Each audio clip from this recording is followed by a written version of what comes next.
కి కేంద్రంలో వాజ్పేయి గారు లాంటి వాళ్ళు ప్రధాని కావడం, ఆయనకి సంపూర్ణ మద్దతు ఇవ్వడం, వారి హెల్ప్తో వారు విదేశాలకు పోవడం, అక్కడ ఈ సాఫ్ట్వేర్ కంపెనీలని ఇతర కంపెనీలన్నింటినీ ఆంధ్రాకి తీసుకురావడం, ఆ విధంగా యునైటెడ్ ఆంధ్రాలో చంద్రబాబు నాయుడు గారు ముఖ్యమంత్రిగా పనిచేసిన 9 సంవత్సరాల కాలంలో యునైటెడ్ స్టేటు బాగా లబ్ధి పొందింది.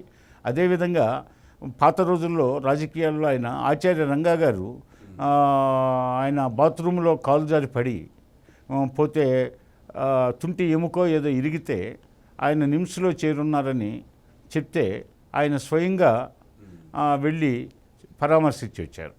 అదే రామారావు గారు. అదేవిధంగా విప్లవ సింహంగా పేరుగాంచినటువంటి విజయ్ కుమార్ సిన్హా, భగత్ సింగ్ సహచరుడు, కామ్రేడ్ భగత్ సింగ్ సహచరుడు విజయ్ కుమార్ సిన్హా తన చివరి రోజుల్లో హైదరాబాద్ పాత బస్తీలో ఉంటే ఆయన మరణించాడనే వార్త చెప్తే ఎన్టీఆర్ గారు స్వయంగా వెళ్ళి పరామర్శించాడు విజయ్ కుమార్ సిన్హాని.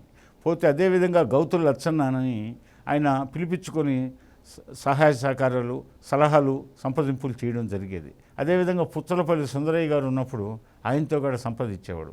చండ్ర రాజేశ్వరరావు గారితో, మాకినేని బసవపున్నయ్య గారితో,